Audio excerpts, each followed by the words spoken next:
Modern. Modern. Modern. Modern.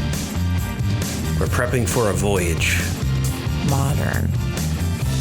The force of an old-fashioned equals whiskey mass times bitters acceleration. Why don't you make that a double? Modern Bar Cart. What's shaking, cocktail fans? Welcome to episode 209 of the Modern Bar Cart podcast. I'm your host, Modern Bar Cart CEO Eric Kozlik. Thanks for joining me for this interview episode where we track down the best and brightest minds in the spirits and cocktail world so that we can share their secrets with you. This time around, I hang out with Deke Dunne. He's the bar director at Allegory, a speakeasy-style, high-end concept bar tucked away behind the Radical Library in the lobby of the Eaton Hotel in downtown Washington, D.C. He's here to walk us through how he and his team use a surrealist mural, the story of Alice's adventures in Wonderland, and the experience of civil rights pioneer Ruby Bridges as a flavorful storytelling experience that has the power to move guests to tears. But before we talk about Victorian novels, Filipino yams, and the slang of the ferocious Jabberwock, let's give you the chance to make yourself a drink. This episode's featured cocktail is the Concha, which is short for Conchanchara. To make it, you'll need 1.5 ounces of white or light rum, 1/2 ounce lime juice, and 1/2 ounce of 2-to-1 honey syrup. Combine these ingredients in a cocktail shaker with ice, give them a good hard shake, then strain into a highball glass or a double rocks glass over ice, top with a splash of sparkling water or club soda, and enjoy. If you're following along at home, you'll recognize the Concha Cocktail as a daiquiri made with honey syrup and lengthened by a dealer's choice amount of carbonated water. It's a drink that's popular both in Trinidad and Cuba, where rum and lime are a very popular combo, and for some reason it seems to have a more medicinal heritage or connotation than the classic daiquiri. Perhaps that's from the honey syrup, perhaps it's that late Victorian association between carbonated water and health benefits, or maybe it's just because the Concha is a feel-good cocktail. This drink can be found on Allegory's Passage to the Somewhat Familiar section of their cocktail menu, along with a cold brew Negroni and a tequila drink called the Infante, because sometimes when you're surrounded by surrealist murals, you need to ease into happy hour with a drink that makes sense. From there, it's a choose-your-own adventure, and the possibilities may very well lead you down your own mixological rabbit hole. So, now that you're equipped with a honey-sweetened take on a classic daiquiri, let's turn our attention back to the interview.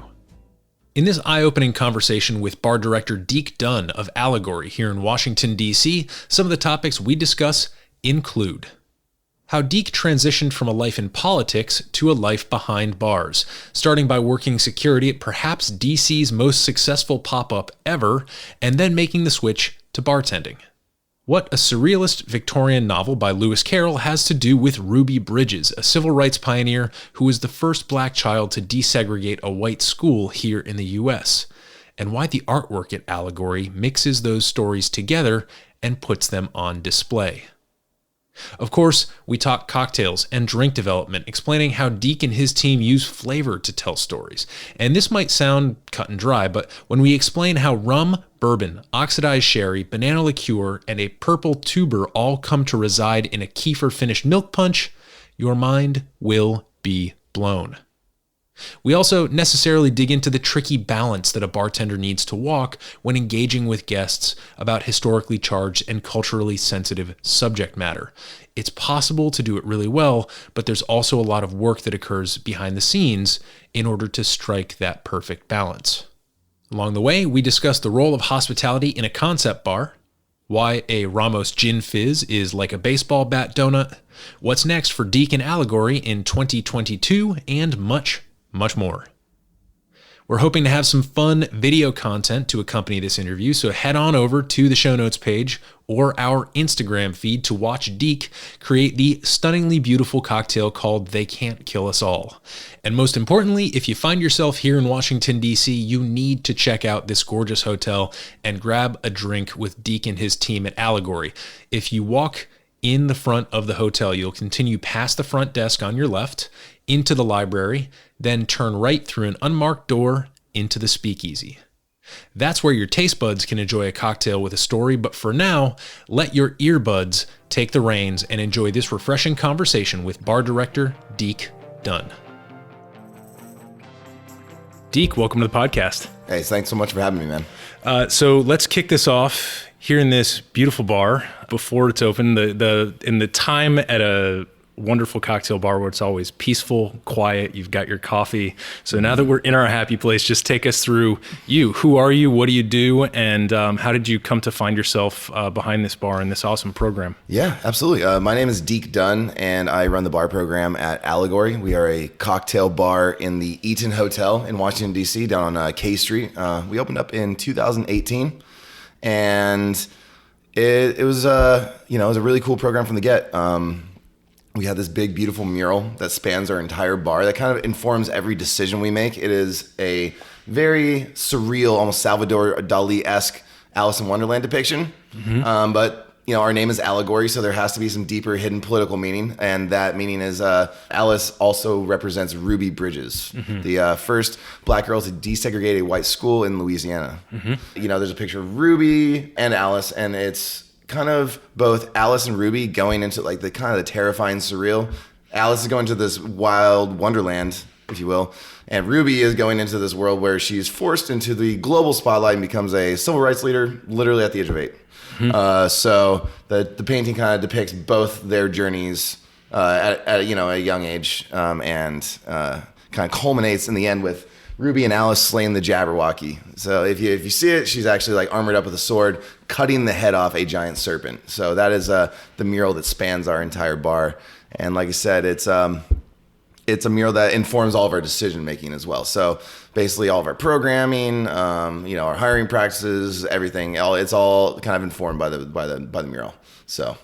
Yeah, it's not the first painting depiction of Ruby Bridges either. There's a really famous Norman Rockwell painting that depicts her kind of being marched up to the school mm-hmm. in that moment, and it's a pretty famous depiction, I would say, but yet we still, you say that name Ruby Bridges. I feel like before I was preparing to come to do this interview, if you had asked me who Ruby Bridges was, I wouldn't be able to put a name to that historical figure. So I think that's a really interesting feature for a bar. I don't really know any bars that come to mind, besides maybe the Columbia Room being an interesting exception where there's a big piece of artwork in the bar that has something to do with the way that bar operates. In their case, they're kind of listing out some of the important pioneers in the cocktail world, and it's more of a mural format, or a mosaic format, I should say. And in this mural, I mean, you're right, it's gorgeous, and yet it is surreal. I like the Dali call out. Oh yeah. And I have a feeling that as we start to talk about how the cocktails and the drink formulations play into what you're doing here and the storytelling that you're trying to achieve, we might get a little bit more into, as you mentioned, the terrifying surreal. Yeah. But why don't you back us up a little bit? Mm-hmm. How did you personally get into bartending? Were you, I believe Little Bird told me that you may have been on Capitol Hill in politics at one point. Yeah, used to work in politics. I used to think that I liked it. I think I convinced myself so deeply that I liked working in politics. It wasn't until I left in 2016. I think there's a direct correlation that I think everyone can, understand very easily. Why one of the chief reasons why I left politics in 2016, I was running a U.S. House race in 2016, and that was kind of the culmination of all my just despair building up inside. And I knew inside, I had to get to a different vocation. I always bartended on the side in college, and I loved it. I worked in dive bars, sports bars, that type of thing. Absolutely loved it. It was just a great way to, bring your friends in without, spending a ton of money. It was just a great way to kind of pay the bills. And I bartended in DC as well while I worked on the Hill to help make ends meet.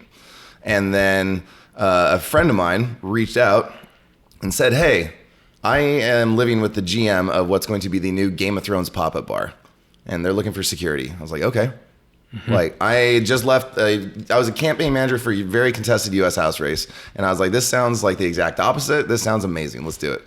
So I went, and it was Derek Brown's pop-up bars. It was the Game of Thrones pop-up bar, and I worked security for the first like 2.5 months, and then they found out I bartended. They promoted me to a bartender. I immediately fell in with literally the best bartenders in the city, some of the best in the country, all working under the same roof. It was amazing. The culmination of talent there was just brilliant. And so that inspired me immediately to get into cocktails. And then from there, worked with a bunch of friends over at the Gibson. And then from the Gibson, we all kind of came over to this project, a bunch of former drink company bartenders, and launched this project. It was originally supposed to be with drink company, but for many reasons that didn't end up happening. We ended up kind of running the bar together. And then because of COVID, all my friends left and moved on to different things. And now I'm the one left, running the bar. So that's the long and short of it. So how has it been reopening since COVID? Like, how has that experience been for you? And do you feel like we're in a better, a little bit more stable place in the DC bar scene right now than we have been maybe if you look back 6 months ago? Yeah, I think so. Supply chain issues are still crazy. Hiring's still crazy. But, we're doing numbers that are better than pre-COVID, which is awesome. And I'm hearing that from a lot of friends that run bars and restaurants. Is like, if they're good spots, they're crushing it right now. Like, it's hard to get a reservation at, good restaurants. It's, they're packed out. The only issue is with some places like staffing, and I think mentally we're in a better place as well as bartenders. I think when we all kind of were forced to take a step back, at least I was. I know some people worked all the way through the pandemic. I didn't. I kind of, realized the abusive aspects of the job and highlight those, and not be a little bit more healthy, be a little bit more conscious, not work myself to the bone. Also, we don't let ourselves get walked over by guests like we used to. We kind of have a little bit more self-respect. It's not always whatever the guest wants anymore. It's like, this is our bar, and you're gonna respect us, and we're gonna have a conversation about it, and we will give you things up to a limit, but we're not gonna break our backs like we used to for needy or sometimes disrespectful guests. I think that's a good point. That's a point that I haven't really heard brought up very often when it comes to some of the unintended positive side effects of COVID and having to be more of a public health official and than just the person who creates the drinks and does the actual service. So so getting back to Allegory here, Alice in Wonderland seems at first blush to be a bit of a strange choice for talking about the civil rights experience or the experiences that perhaps Ruby Bridges had. You're talking about a Victorian novel from England written in and around Oxford versus someone who's a 6-year-old girl in the Deep South, or I believe she was only 6 or 7 years when she was marched up to that school. At first it seems a little bit strange, but then as I dug into the similarities, like the first thing that occurred to me is like, okay, clearly I have a very limited ability to relate to Ruby Bridges. I'm a white guy. She was a young black girl. She's still with us. She's still doing great work down in, I believe she's based in New Orleans right now. But like, one thing that I can sort of see is the surreal aspect of it. Like, it must have been a completely surreal experience. But beyond that, I was kind of struggling to figure out, like, okay, we have a young black girl in the deep American South. We have a Victorian novel from about 100 years prior to that. And now we have to make drinks and make this all make sense. Like, how does that work? So maybe I'll just throw that one to you. Sure. And as somebody, like, as you're developing these drinks, how does one take that concept and actually turn it into flavors? It's a big concept for sure. When we first started running the bar, we all kind of came over with the mindset of like, hey, we're going to run a cocktail bar, and like, we're going to focus on the cocktails. We really just wanted to be the next like good like cocktail bar. Well, we really didn't think about this voice that we were kind of inspired to have. So when we got in, we saw the painting, we started understanding the painting, I started understanding the deeper hidden meaning, the powerful message. We're like, oh wow, we have to be something so much more. And that like I said, that inspires us to create like cocktail menus that are also art driven as well. So the painting was created by Eric Thor Sandberg, a local DC artist who's kind of world renowned in the surreal mural scene. He travels all over the world, does very epic murals, and he's amazing. So when the hotel came to him, they said, listen, we have this idea for a bar. Originally it was going to be called Portmanteau. The concept for the cocktail bar was going to be mashing up different ideas and drinks. Portmanteau, if you're not familiar, is a literary device created by Lewis Carrol, where he smashes two words together. So lunch, breakfast equals brunch. Through the Looking Glass is littered with portmanteaus. The entire Jabberwocky poem is nothing but gibberish because they're all portmanteaus that he created. Mm-hmm. And so Humpty Dumpty has to explain to Alice like what a portmanteau is.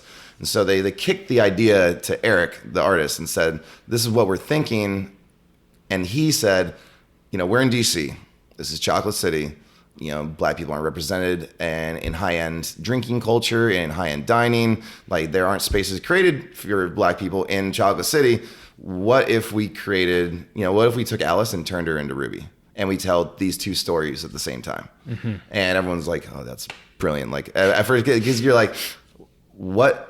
At first that doesn't check, but then once you see the mural and you see the space, you're like, wow, it all just works out brilliantly.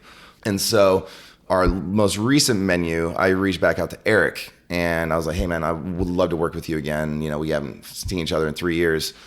Come back for this menu, use some of your sketches to retell the painting, kind of relaunch the bar, re-educate people about the painting and like what it's all about. So all of our cocktails are kind of telling the same linear story of Ruby and Alice going through Looking Glass and going into desegregating a school. But yeah, we basically wanted to tell the same exact story through his art, and so he gave us some sketches, and then so this menu is all based on retelling Alice and Ruby's story. All the cocktails are call-outs to the painting and call-outs to Ruby's life, and it kind of inspires. If you would like to kind of dig a little bit deeper, if you're the drinker in here, our next menu is going to be all original art by Eric. So he's going to be extending the story of the mural through the menu, and all of the cocktails are going to be directly informed by the art that he's sending us. So we just started doing R&D on that based on some sketches that he sent us, and it's going to be really cool, very like dark, kind of like a dark brooding children's book, if you will, but like very, you see the art, it's like he's a very high quality artist, so it's going to be almost like a storybook. So the cocktails will be directly inspired by the art that he's creating for us. I love that for a number of reasons. I love that the room is already in storytelling mode the moment that you walk in, mm-hmm. right? I love that the bar concept is tied to that. And now what you're saying is like, okay, with this artist, we have this unique opportunity to continue to extend it. And so it does seem to me as like a really fitting and thoughtful way to say, okay, we're a cocktail bar. In today's world, cocktail bars change their menus every once in a while. Right. Maybe not entirely, but like there's a useful menu refresh paradigm out there. Mm-hmm. And partly what that allows is people who've already been to the bar to maybe come back and try the bar and have different drinks than they did last time. So I think it's a really useful business move, but it's also really thoughtfully done in this case. And, one of the things that strikes me about Alice's adventures in Wonderland and Lewis Carroll's writing is that he very specifically chooses this young girl. She's based on a historical person, like an actual girl mm-hmm. of a family friend, from what I understand. And she is supposed to be, I believe, 10 years old in the book. She has an older sister. And if for anybody who hasn't read the book, Alice's Adventures in Wonderland begins in this very almost like childish way where she's looking over her sister's shoulder. Her sister's reading a book with no pictures and no dialogue. And Alice, being like her childish self, basically goes, well, what the hell good is this? Right. Like, there's nothing interesting about this book. And that is when she starts her sort of descent, when she notices the white rabbit, falls down the rabbit hole. And then we have the whole saga that is depicted here in these various panels on the mural here at Allegory. Mm-hmm. And one of the things that struck me as I was thinking about Alice's Adventures in Wonderland is it's basically Dante's Inferno. Except for a child, right? Which makes it almost more scary. In Dante's Inferno, it's just somebody who finds their way into hell and then ends up talking to random dead dudes, basically. Mm-hmm. And then, eventually they make it out. Is it scary? Yes. A little bit more on the nose. Yeah. Very, exactly. But to me, I remember watching the animated Alice in Wonderland from Disney. And I remember feeling very anxious as a kid. And I talked to my wife about this and she's like, yeah, it always kind of made me kind of unnerved me. Mm-hmm. And so it's interesting that you're kind of inviting people to say like, yeah, lean into that. Mm-hmm. And I think that has something to do with like, at least in my head, about like using these drinks and using this storytelling device of this room and the flavors that you're using to actually get people, as you said, if they want to, if they want to go deeper than just the drink, this is how we enter into that conversation. Exactly. So can you give us some examples of some of the drink specs that you think are great entrees into those deeper conversations? Yeah, absolutely. Yeah, so like what you nailed it right on the nose. Like it's the childlike naivete of both Alice and Ruby. You know, that's like kind of how the stories like really tie in, because like Ruby, when she first showed up to the school, she thought it was Mardi Gras. She thought there were so many people out there. She thought it was a big party. She saw signs. She's like, oh, wow. Like, I'm going to a new school. There's all these people. They're having fun. This is amazing. And then people started hurling bottles at her, started throwing rocks, Rachel slurs. You know, she had to be escorted by the white marshals depicted in the Norman Rockwell painting.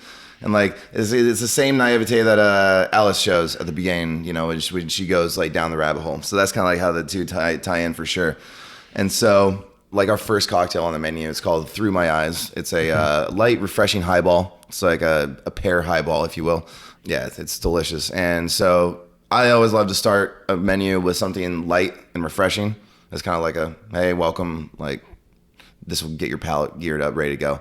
And so the cocktail's named Through My Eyes, which is one of the books that Ruby published. And we're kind of asking the reader at that point to like start looking through Ruby's eyes as they dive like into the menu. It's like I said, we use the starter cocktail with like the name of the book, and then we kind of inform the cocktail based on like the name of the book as well. And like I said, it's there for the reader. If they want to go deeper, they can. I mean, we're a bar. We still want to throw the party. We still like to have fun. You know, we have our DJs on the weekends. Like, you know, we're not above, you know, hitting people with bubble guns and light up coasters and stuff. Like, we still want to have fun, but at the same time, there's definitely like a conversation that we can have if you would like it. You know, if you pick up on something, you're like, hey, what does this mean? And you want to have that conversation, we're all very well equipped to like have that conversation and go deeper into the, you know, down the rabbit hole, if you will. Yeah.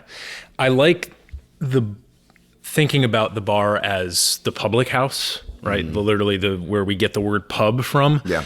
And there's a lot of people, especially in light of COVID, who have been sort of lamenting the fact that we have lost some of these public spaces where you can go to have discourse in a relaxed way, right? And alcohol, it's not a coincidence that alcohol is involved with that. Oh, of course. Right? Yeah. Like it loosens people up. And to be honest, like I would much rather be, I guess, initiated into this story that you're telling with a drink in my hand. Right. Because in some respect, I mean, if we're taking cues from the literal Alice's Adventures in Wonderland, like there's a lot of eating and drinking that goes on in that book. Yeah, right? There's literally like little bottles that say "drink me," and so it's like, yes, like it feels really participatory in that way, and it feels like, if you're going to have a bar with like this sort of heavy, it is a sort of heavy thing to have.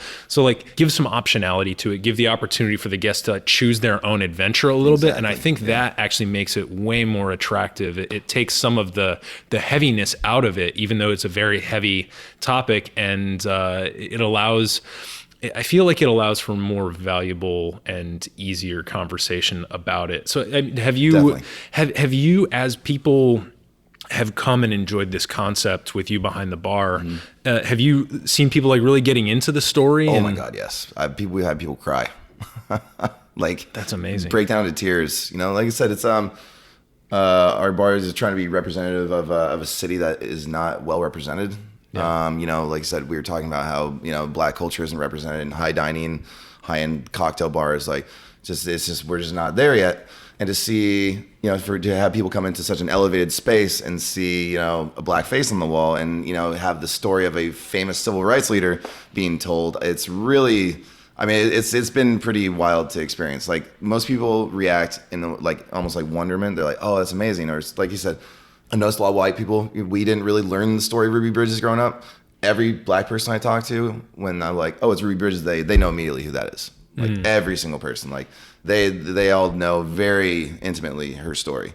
White people, we may remember like the Norman Rockwell painting, or maybe we have a glimmer of the story that was, maybe a sentence in our history book in third grade, just kind of breezed over the entire thing. But so it's been really fascinating to watch. Like people really get into the concept and they really get moved by it. And there's definitely been some people, like I said, that have been moved to tears, which has been, very rewarding experience on our end as well. Like seeing people like really moved by the space.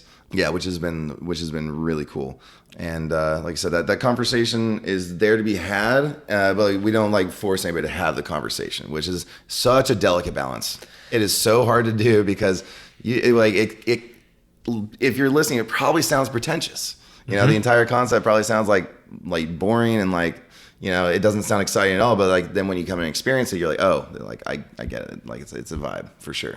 Yeah, it straight up does sound pretentious, and it also sounds like trying to do too much almost, right? Yeah. But then you need to be in the space, I feel, to understand how it's like, nope, this mural is doing a lot of work. Yeah. This drinks menu, when you go, even if you just go through the drinks menu on the bar's website, you start to be like, oh no, this is actually like a serious thing. They're not just trying to do this. They're not just slapping these two things together and calling it good. Like this is really thoughtfully done. Yeah, that's been the beauty of working in this hotel. It's filled with creatives, and in corporate culture, you never see that. Like corporate culture is the antithesis of creativity. Yes, and being surrounded by people who are artists, who are activists, who are advocates, professionals, people that do this, professionally, it's pretty amazing. And it was done. The spaces were created with such like thought, and the spaces are so genuine. You can really see it. There's so many corporate spaces that are like, oh, we want to be woke. Let's slap a painting up, and you're like, cool. That was ham-fisted. Yep. Obviously, like a boardroom got their hand on that idea, and here's the exact opposite. Like it was a hotel built by artists.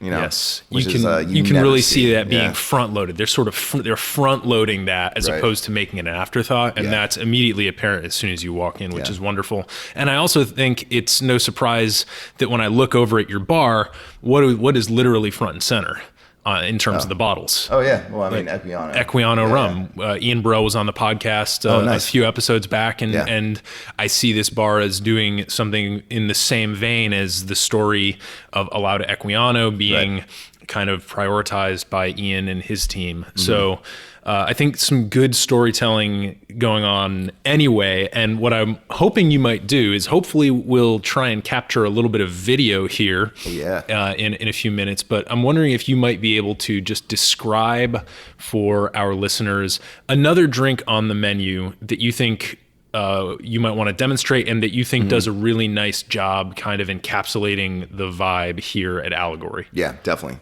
I'll describe the one that we use Equiano for. Okay. So Equiano, one, an amazing product. Two, their vice president of sales, Clyde Davis, local DC guy, legend bartender. Literally, black bartenders weren't in high-end cocktail spaces, when he was at bartending, and he's definitely like a giant in our world. And like having him be like a friend of the bar and having this amazing spirit, we're like, we got to use it. Like it's absolutely essential. So we use it in 3 different cocktails actually, but we have one cocktail called They Can't Kill Us All. It's kind of the middle cocktail that bridges the beginning of the story and the end of the story. It's like kind of our act 2 of our menu. And They Can't Kill Us All is a reference to a Wesley Lowery book, who is a Washington Post author and journalist who wrote about like the Ferguson tragedies and then how he followed the rise of the Black Lives Matter movement for 2 years. And it kind of depicts like the frustration and despair around like the constant just, oh, another black person got killed by the police. Like we're rioting again. Like nothing's changing. Like it's very frustrating, but then at the end, he kind of like tries to sheds a bit of hope as well. So that was kind of like how we bridged like our story about how, Ruby's going on to becoming this, full-fledged civil rights leader, author, published author, like, inspiring multiple generations. And so that's kind of like how the name came about. And then the cocktail itself is like it's a clarified milk punch, my favorite style of cocktail of all time. All right. Yeah. So we use Equiano original rum, their aged rum. And then we do some bourbon, a little bit of sherry, banana liqueur, and then a little yuzu as well for the acid. And then for the milk washing, we do kefir, which is like a probiotic, a cultured milk. It's really tangy, has a nice like mouthfeel, a little zip to it. Buttermilk on steroids. Yeah, almost. exactly. Yeah. Yep. Very tangy. And so we do a clarified milk punch with the kefir. And we actually, a lot of people will pre-dilute clarified milk punches with like tea. We actually just add more kefir to make up the pre-dilution. So it really gives you this beautiful silky mouthfeel. And then after the clarification process, we add ube gome syrup. So ube is a Filipino yam, bright purple. It's kind of having a moment. This was a cocktail. This is the only cocktail we brought back from our previous menu back in 2019. Now ube is like everywhere. It's crazy, but it's beautifully purple. Has like really cool subtle notes of like white chocolate and caramel. So we actually clarify the cocktail first, and then we add the ube gum, so it turns bright purple, and then we take that and we stick it on a light up coaster. As you might notice, this is a dark bar. Some would call us like a dimly lit speakeasy. So when we put that thing on the light up coaster, it's just like oohs and ahs all over the place. It's the sizzler effect. Sizzler walks through with a fajita. Everyone hears it. Everyone smells it. 5 more orders go in, afterwards. They always take the long way around, so everyone, gets hit with the fajita, smell and noise. Similar concept. Everyone turns their head. They're like, "Ooh, what's the purple drink?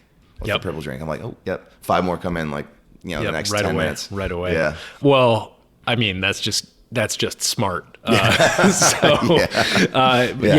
the ube is an interesting product. I think the first time I had it was in sort of like a sushi little situation where they had some that were in my little bento box, and I was like, oh, what's this? Interesting.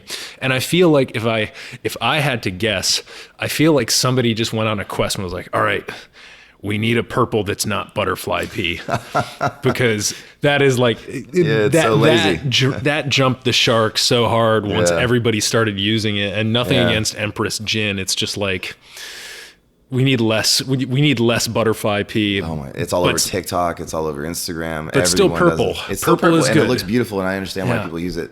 It doesn't impart any flavor, so it's for me that's like lazy. As like I don't have to throw shade at anybody for actually using it as a high-end cocktail bar who we're supposed to be creative. Using something like that doesn't add any flavor, for me, it isn't creative. It's beautiful, but at the same time, it's so much harder to achieve that color with something that adds flavor. And ube is a very distinct flavor. Yeah. Balancing all those flavors together was difficult. I mean, that was a cocktail that probably took 30, 40 different tries. That doesn't surprise me, and it also doesn't surprise me in that light that you have 3 spirits and at least 1 modifier. You've got the Equiano rum, you've got the bourbon, then you've got, what kind of sherry are you using? Oh, we use a Amontillado sherry for that one. Amontillado. I love it. I love it. That's the best. And then you've got the banana liqueur. So that's a really exciting drink. And hopefully what we'll do here is we'll take a quick break, and we will get a little bit of video content of you making this beautiful drink, and we will share that on the show notes page over at modernbarcart.com/podcast. So stay tuned, everybody. And when we come back, we'll have a little bit of the delicious ube cocktail. They can't kill us all. Awesome. This episode is brought to you by Near Country Provisions. If you're like me, here are some things you might be like. You live in the Mid-Atlantic. You enjoy meat. You highly prefer that your meat is local, sustainable, and comes from ethically raised animals. And you'd absolutely love for someone to deliver it to your door once a month. If this sounds like you, then you need Near Country Provisions in your life. Head over to nearcountry.com and check out their different, highly customizable meat delivery packages, and also browse their growing seafood selection. As a thank you for being a Modern Bar Cart listener, you can get 2 free pounds of ground beef or bacon included in your first order after subscribing if you enter the code BARCART, all one word, at checkout. That's BARCART, BARCART, at checkout. Near Country Provisions is the real deal, and I can honestly say that I'd recommend them even if they weren't a sponsor. The meat and the local farmers they work with are just that good. Now, back to the show. Right now we are going to be making They Can't Kill Us All. So They Can't Kill Us All is a clarified milk cocktail that utilizes Equiano, beautiful Afro-Caribbean rum. It's about a 48-hour process. We clarify the cocktail by adding the kefir to the cocktail, which has yuzu in it. Yuzu has acid. The milk, the curds, the whey protein, the casein protein start to curdle, kind of the same way you make cottage cheese in a way. So basically what we do is we run the cocktail through the milk curds that form in the cocktail, and the curds kind of create this filtration process that pulls all the thickness out, pulls all the creaminess out, and what you're left with is a nice, clear, silky smooth cocktail. So that's what we do here. And then after the clarification process, we add our ube gome. If you're familiar, gome is made from gome arabic. It's like a thickening agent. It's also a little malty, so it gives it a little bit more, gives it some savoriness. So we pour out 3 ounces of our batch, our clarified milk cocktail.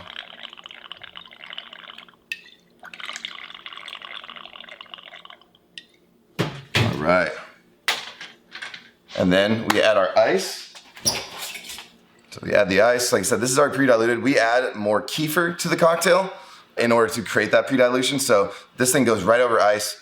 We throw a little Allegory stamp on it, and then we throw it on a light up coaster. All right, let's get that nice stamp. Let's see. Boom, there we go. Like I said, we're very like dark, dimly lit, kind of speakeasy-esque type cocktail bar. When this lights up, it usually lights the guest eyes up too. Like people love it. Lots of oohs and ahs. And like I said, the minute this thing goes out, 1, it tastes delicious, but 2, it looks beautiful. So people around them, everybody wants to order one. So once one goes out, we usually get 4 or 5 in the next 10 minutes just because people want the purple drink. So yeah, this is They Can't Kill Us All. So that was an incredible cocktail demo. I've got the drink right here next to me now with the beautiful stamped ice. They Can't Kill Us All. I'm going to give you my little aroma and flavor impressions. And I've never had a cocktail with kefir in it. I've tried it by itself a couple times, and it's a little bit different than most dairy experiences. So, it is, yeah. And it seems like the real opportunity with this milk punch is that you have, instead of just using something like a lime juice or a lemon juice to enact that curding of the clarification, you actually have a more complex acid profile with the lactic acid. That's a type of acid that you generally don't always find. I mean, you always have it in trace amounts in a milk punch from regular milk, but in kefir, it's obviously cranked to 11. Yeah. So it's a different approach, and I guess I'll give it my first sip. Man, you really can't beat that mouthfeel. It's nice, right? And the ube, what I love about it is it almost reminds me of, like, it's such an Asian flavor to me, because whenever I taste it, I'm reminded of how Asian style desserts, I'm thinking specifically like certain mochi from Japan or something like that, are a little bit more on the savory side. Like you can get like some sweet potato desserts and stuff there. Yeah. So that's what it always sends me to. So it's really well balanced, and you wouldn't necessarily be able to tell that there's like bourbon in here. I could probably pick out the banana liqueur if I had a gun to my head, Right. because it makes so much sense with the ube and the sort of desserty milk punchy thing that's going on. Exactly. But I don't know that if you were like, all right, like gun to your head, what spirit is in this? I wouldn't have been able to even remotely tell you that there was a combination of rum, bourbon, and Amontillado cherry of all things. Well, my goal is whenever I'm creating a cocktail, I mean, obviously the spirit forward cocktails, the spirit needs to sing. Like the spirit needs to be the shine light, But at the same time, when I'm making clarified milk punches, especially, my goal is to create like a unified, like a unique flavor. Kind of the using all the ingredients as building blocks to create one unique flavor. I don't want it to be bourbon forward. I don't want it to be rum forward or anything like that. I want you to drink it and be like, oh, that tastes like They Can't Kill Us All. That's like I want that perfectly rounded, like almost uniform flavor going throughout, and like that's always my goal with milk punches. Like have an idea, having a flavor profile, and like try to exact like that perfect flavor profile. And I think that's a sign of like a really good like milk punch for sure.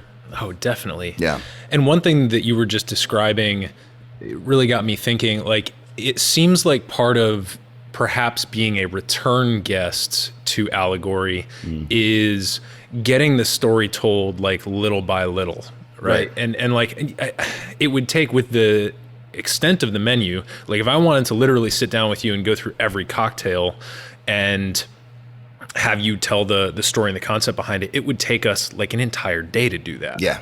And so it's not a chunkable, or it's an experience that must necessarily, if you're going to have all the drinks on this menu, be experienced in chunks. Like Alice's Adventures in Wonderland, it's fragmented, right? So like every time you come back, if you try different cocktails, you're going to be getting a slightly different kind of like scene from it. So Exactly. I like that also as a sort of like choose your own adventure, because the one real worry from me when I think about like concept bars is that I'm just along for the ride whether I like it or not. Yep. And this is, you're along for the ride to the extent that you want to be, and Right. to the extent that you want to make that part of your experience. You could simply come in here and sit down and enjoy a beautiful room with beautiful art and leave it at that. But then there's so many different layered opportunities beyond that. So Exactly. I like the, if another bar concept is Scrabble, your bar concept is Bananagrams.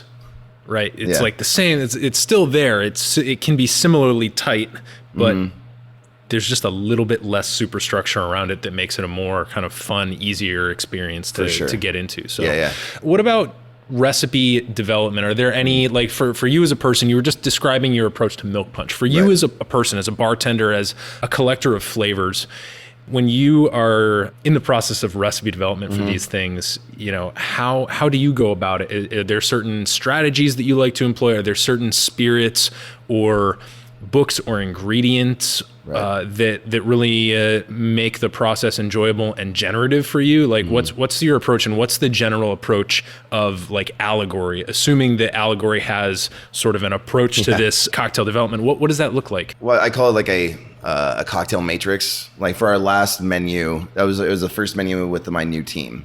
And so we basically targeted styles that we wanted to have a balanced menu. We wanted to have some stirred, boozy, spirit-forward cocktails. We wanted to have a milk punch. We wanted to have some sours. We wanted to have some highballs. We wanted to have every box ticked, so that any type of drinker can come in and then there'll be a drink for them, The gin drinker will have their gin drink. The bourbon drinker will have their bourbon drink. It's very important for us to have balance. So what we do is we create like a matrix. I call it like a matrix where we basically map out all our flavors, map out all of our stylings, and then figure out what goes. And like sometimes you have two sours and they're both amazing, but there's only room for one. You can't load up a menu with sours. It's not gonna be balanced. We really try to have a nice, neat, balanced menu. So basically I take my team and we go, here's what we're trying to achieve. These are the styles of the cocktail that we want to try to achieve. I basically have the team take their ideas and like run with the styles. So for me personally, say like this last menu, I did a little bit more of the heavy lifting on our cocktails because it was a brand new team. I wanted to integrate them into the Allegory system. So I would, with some cocktails, take a singular flavor, and like I knew I would like ube, for example. I knew I wanted to work with ube, and I needed to figure out how to build a cocktail out from ube. So I started with the flavor profile ube, and then started testing flavors. I'd knock out some. I basically like to taste it, get some tasting notes on it. Whatever those tasting notes are, I start to build out flavor profiles that I know work with those flavors. As far as literature is concerned, the Flavor Bible is an absolute must for any good bartender. Yes. The Flavor Matrix is another good one. And there's a couple really good books on like spices. Drunken Botanist is a good one. Yeah, Drunken Botanist is great. Basically using every cocktail bartender has a pretty big library, so just using your entire library at your disposal. Also, ube, it's a Filipino ingredient. I got the idea to use it for my buddy Jolly, who used to work here. He's Filipino, and he used to be a chef as well. And so he gave me a lot of like flavor pairings as well. He's like, there's some really cool Filipino desserts that use cream and coconut and pineapple and those types of things. And like he started to gear me, in certain directions. Consulting experts in those flavor profiles is definitely a big one too. For this next menu is going to be a little bit different. And so Eric is doing all new art for our menu, and we are going to have the menu inspire the cocktails completely. This last menu was, we made a bunch of great cocktails. Eric gave us like his sketches and we kind of shoehorned them into a story. This next one is going to be completely inspired by the art. So that's going to be the really tricky part. We're going to have to look at the sketches, and kind of map out our cocktail matrix, figure out where all the cocktails are going to go, and then figure out like what flavor profiles are going to be directly inspired by the paintings, by the art that Eric's going to give us. And that's going to be definitely a bit of a journey. We just started along that journey, and I can tell it's already going to be a big lift. But it's super fun, though. I'm not used to approaching cocktails from this direction. I'm used to, like I said, I take an individual ingredient, maybe like rum or ube or, yuzu or whatever, and then I build a cocktail out from that single ingredient. This is going to be the exact opposite, where we're building backwards, into the full cocktail. We're starting with the concept first, and then we're going to have to develop the cocktail based on the concept. So that's a lot of fun. Definitely a whole bunch of work. I mean, the way that you described, and it also makes sense in that one of the pages on your menu, sort of in the spirit of like, pick the level at which you want to engage with the Ruby Bridges aspect of this experience, is like it's passage to the somewhat familiar, right? Yep. So on that page of the menu, like, do you have highballs and sours and Negroni variations elsewhere on the menu? Sure, but like at least on this page, those renditions are sort of a little bit more like called out as such. So if you're like, whoa, this is all too much for me, like go to this page, and you've still got you've got things that are vaguely familiar. Yeah, exactly. More than vaguely familiar in some respects. People see a cocktail like, oh, rum, lime, honey. Like, I know what all those mean. That's the Concha. It's a Cuban cocktail. Yep. They read They Can't Kill Us All. They don't know what Equiano rum is. They don't know what Amontillado sherry is.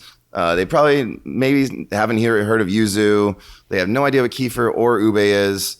The average person's looking at it, and that's just confusing. We try to, I put a little passage under each cocktail to try to explain the flavor profile in a very familiar way so that we don't like scare people off. But we do have the it's kind of like a deep cut classics. We call it like the passage is somewhat familiar. The classic cocktails we're really into. And like on there we have, like I said, the Concha, we have a cold brew Negroni, the Infante, one of my personal favorite tequila cocktails. And then we also have our Ramos Gin Fizz, which we're known for making. We make a lot of Ramoses every night. So it's like the page is like, it won't scare off the average drinker if they're maybe intimidated by the esoteric nature of the ingredients on our main page, main cocktail menu. So, well, the amount of labor that goes into a Ramos Gin Fizz sort of makes up for the easy straight pour from the milk punch bottle with the They Can't Kill Us All. That is exactly why every menu I'll ever have will have a milk punch on it, because it is a single pour from a bottle.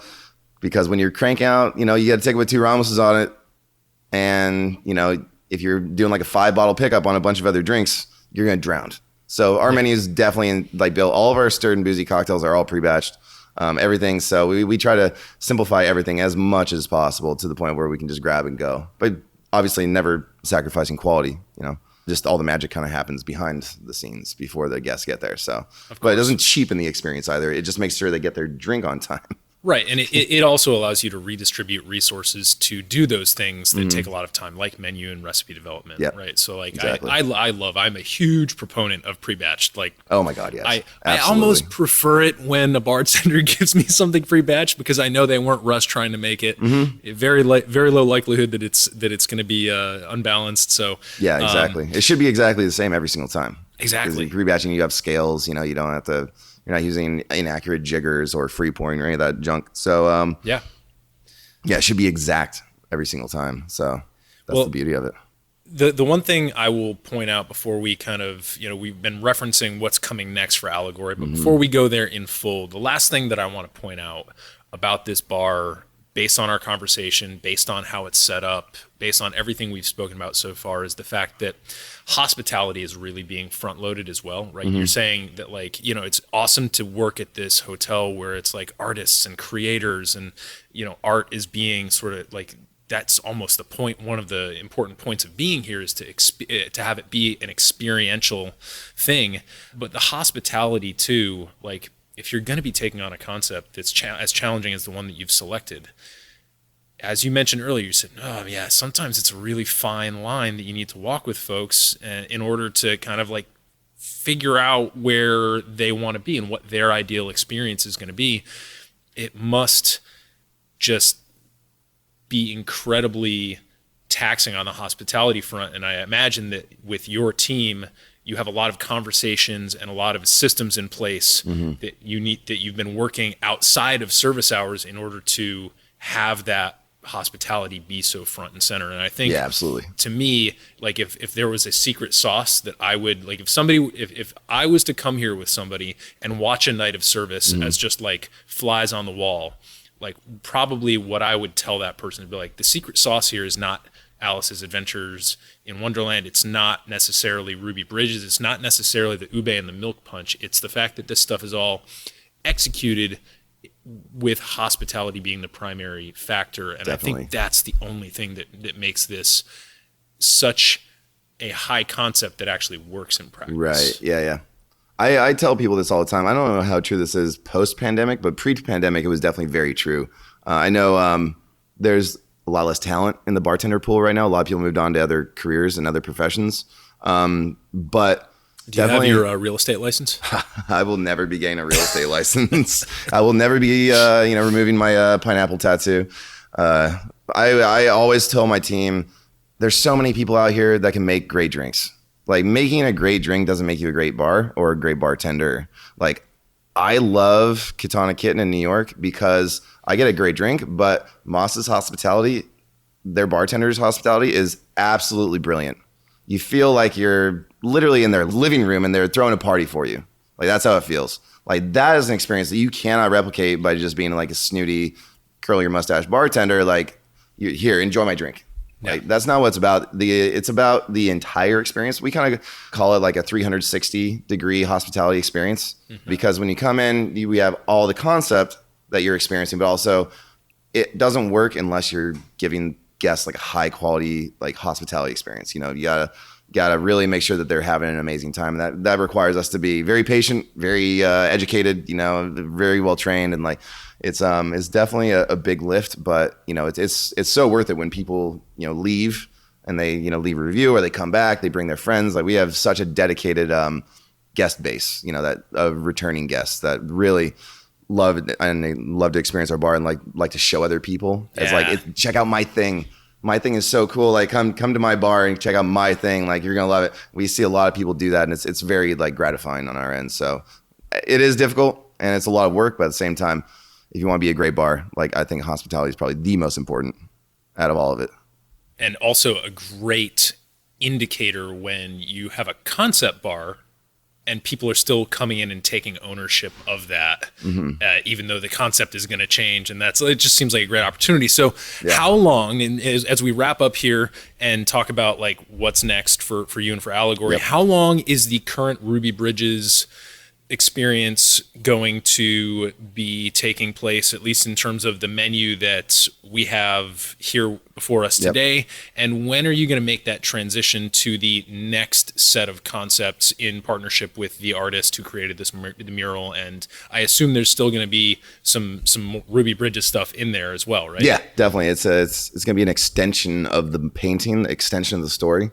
So this menu, we're retelling the mural's story through our menu. We're trying to re-educate our guests. We kind of treated this reopening as a grand reopening. We were opening up for the first time. We wanted to realize the bar that we always wanted to be fully this go around. So this current menu that features a lot of Eric's sketches, this menu is gonna be live until like around January. So our plan is to flip this menu about every 6 months. Like I said, we're doing a full lift with artists and all that. So it's definitely not something you can just like flip in a couple weeks. This is we're going to be launching our second menu with Eric in January. There's no hard set date, but sometime around January. And we're already doing like the R&D for the cocktails right now. Basically the minute we launched this menu, we started working on the next menu. It's a big lift. So that menu will be working directly with Eric on bringing brand new art to the table. It's going to be an extension of the Alice in Wonderland Ruby story. It's basically going to tell the story of between the paintings. So if you come in here and you see Ruby going into the down the rabbit hole into Looking Glass, there's a big gap between the tea party and then Ruby slaying the Jabberwocky. There's a big story that Eric is going to tell in the middle of that. Basically the journey that Ruby and Alice take to slay the Jabberwocky. And the culmination of the menu is going to be Ruby and Alice slaying the Jabberwocky, the allegory for conquering your inner demons. So that's going to be the idea. The art, I've already gotten sketches, and it's stunning. It's going to be full production, and it's going to be beautiful. So we're still working on building out the actual physical menu, but it's going to be really cool. I'm really excited about it. Is there a social media account that people can follow for maybe some sneak peeks and previews of that? Yeah. So if you want any sneak peeks, it's probably be on my personal Instagram, which is DEKE_DC, Deke_DC. Definitely follow us on Allegory as Allegory_DC. We'll definitely be posting updates on that Instagram as well. That's super exciting. Well, Yeah. If that menu is anything as fascinating and carefully put together as this one, I have every confidence that when the year is 2022, you're going to have a full house full of guests who are ready for the next installment, just like there was a second installment of Lewis Carroll stories. So, Yeah, absolutely. Well, Deke, this has been a lot of fun. Let's jump into some lightning round questions. All right, let's do it. Weird bartender question. Everybody's a little bit testy about it sometimes. Nice. But do you have a favorite cocktail? And if you don't have a favorite of all time, that's fine. We'll give you that out, but give us something that maybe you've been more recently obsessed with, if that's the case. I mean, favorite cocktail all time is the Ramos Gin Fizz. It's such an unpopular opinion, but like when I first started bartending, I took a drink of it. A buddy of mine made it for me when we were working behind the bar, and he's like, never show guests this because they'll order it and like you'll just hate yourself for it. I tried it and I had that Ratatouille moment where the writer gets snapped back to his childhood. Like I tasted it, I'm like, boom, this is my favorite. This is my flavor profile from when I was a kid. I'd eat dreamsicles in the summer. So I tasted it, I'm like, oh, fresh cut grass, soccer, swimming pools. Like, oh, this is the best thing ever. And so I started making that drink almost in spite of the workload. And then it kind of became me and my buddy Paulie. We worked at the Gibson together, and we kind of made them as like a bit of a tongue in cheek joke to other bartenders. Like, hey, we're going the extra mile. And then we started working here. We're like, why don't we just like lean all the way into this thing, make it a show? You know, we'll make the cocktail, we'll toss the tin like over the guest's head and like have bartenders shake it on the floor and like walk around tables while they shake. And it's like, it's a whole like fun production. And it also takes the bit of the workload off the individual bartender as well. But most bartenders hate making it, but we love it. I call it our donut to our baseball bat. You know, if you can make a Ramos every single time, everything else is easier.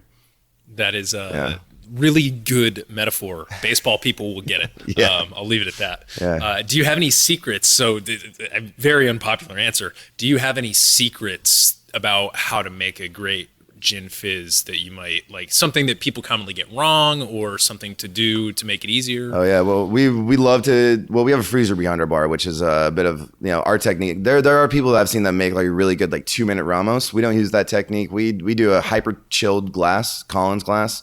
We add the soda water first and we hard shake that sucker for, 20, 30 seconds. We don't do like the whole 10-minute shake, we just hard shake it 25, 30 seconds.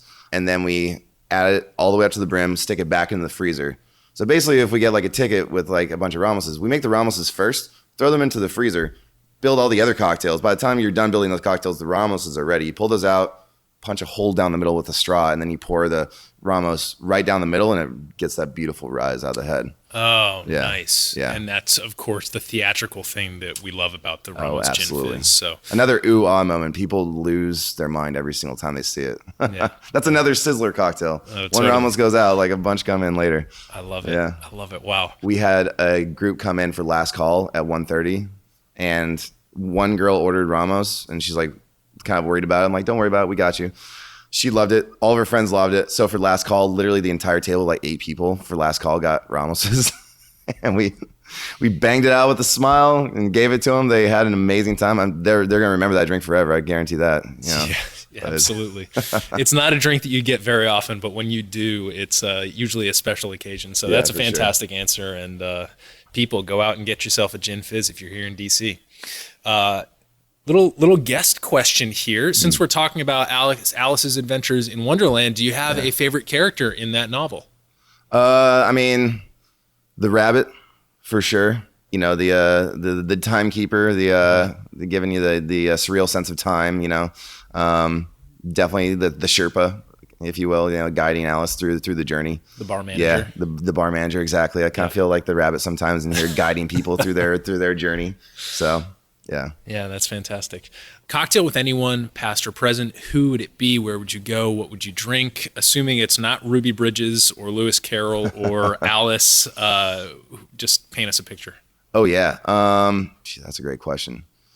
Well,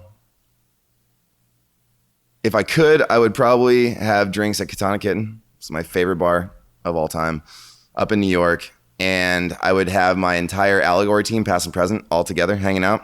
I miss my previous team desperately. A lot of amazing friends, like Paulie Gonzalez. He's down in Virginia Beach now running an awesome bar called Tin Cup. He's like one of my best friends. And I don't get access to all those people anymore like I used to. And they were like such like levels of inspiration. And I'd love to bridge the gap between my new team and like the old team and like really vibe and bring everyone together and like have some amazing cohesion and have an amazing cocktail experience brought to you by the wonderful folks at Katana Kitten, because they do it better than anybody. Yes. That is a really epic bar, and we're maybe working on something here at the Modern Bar Cart podcast to maybe bring a little bit of that magic here to the airwaves. So I'll leave that vague for now, but Masa also has a pretty cool book that just came out through our mutual friends over at Hannah Lee Communications. So lovely individuals. Yes, indeed. So yeah, that's a great answer. And for anybody who's curious about Katana Kitten, about why that bar is special, definitely worth looking into, because it is one of the most important bars currently in operation right now in the entire world. So definitely look up Masa and look up Katana Kitten. Last question here. Do you have any controversial opinions besides the tongue-in-cheek leaning into the Ramos Gin Fizz? Do you have any controversial or unusual opinions in the bar cocktail world? In the bar cocktail world? Controversial. I mean, the Ramos is definitely controversial, for sure. TikTok is controversial as well. I don't see nearly enough of my friends leaning into the world of TikTok. There is I know people like really scoff at it, especially, I'm a millennial. I'm in my mid-30s. I got into it like so many other millennials did during the pandemic. But I've not seen a whole lot of bartenders utilize that platform. And this is the time to be on that platform, because you can go viral and explode on that platform if you make cool, fun, interesting content. Like I had ice videos during the pandemic, get multiple million views, like 4 or 5 million views. Just, because people were like, oh, clear ice is super cool. I don't know anything about this. And like, it's kind of the Wild West right now, because, they pay their creators. Like, it's really easy to go viral. It's not going to stay that way for a while. It's kind of like the early days of Instagram. And I want to see a lot more super talented bartenders make a name for themselves on TikTok, especially like the bigger personalities, the ones that are already, have already made a name for themselves in the bar world, could easily make even a bigger name for themselves like on the TikTok platform, because it really is amazing at launching big personalities right now. So if you have a lot to say and you can say it really well and you can perform something really cool, I think that's a platform that I would love to see more bartenders on. And I know a lot of people that kind of scoff at the idea of getting on TikTok, kind of big eye roll whenever I bring it up. So that is fair.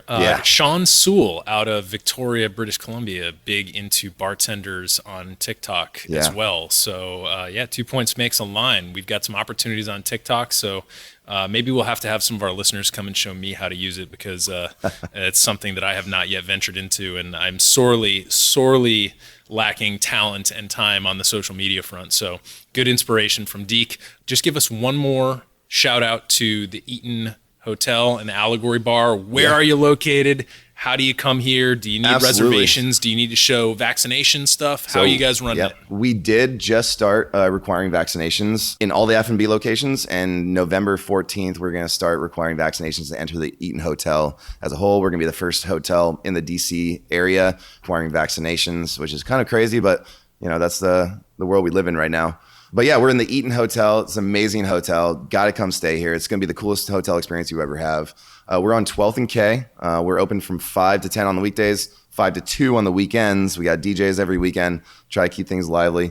And big shout out to them for creating such an amazing space. And then huge shout out to Hannah Lee Communications, Hannah and Michael over there. They handle our PR. They connected us, and they are the most amazing humans ever. So big shout out to them as well. Yes. Cheers to Hannah and Michael.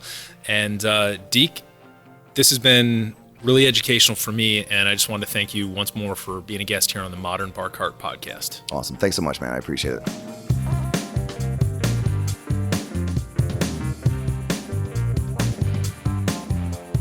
Hey everybody, thanks for listening. If you enjoyed this episode, there's two big things you can do for us here at Modern Bar Cart. One would be to tell your friends and family if you think they'd enjoy listening to us talk about cocktails.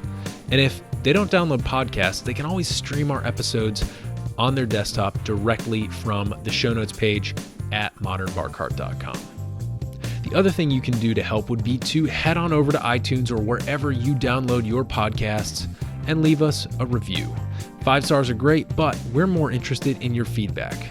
And the beauty is, the more reviews we have, the easier it will be for other folks out there to learn about our show. We're trying to start a cocktail revolution here, and by spreading the word, you're helping us fight the good fight. You can always reach us by emailing podcast@modernbarcart.com if you're looking for cocktail or bartending advice, or if you're a pro who would like to pull up a mic and be interviewed for all to hear. Also, definitely follow us on Instagram and Facebook at Modern Bar Cart for cocktail porn, recipes, and entertaining tips. And keep an eye out for new product releases and special offers, which are happening all the time. We love our listeners, and we really enjoy giving you exclusive discounts and sneak peeks at our latest and greatest cocktail projects. This episode may be over, but for you, the mixological fun and adventures are just beginning, so remember, folks, drink responsibly and experiment boldly.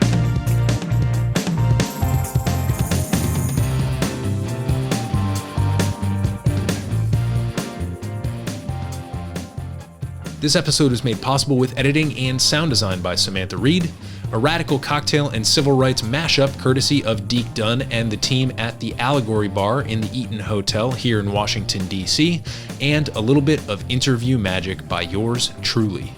This has been a Modern Bar Cart production, copyright 2021.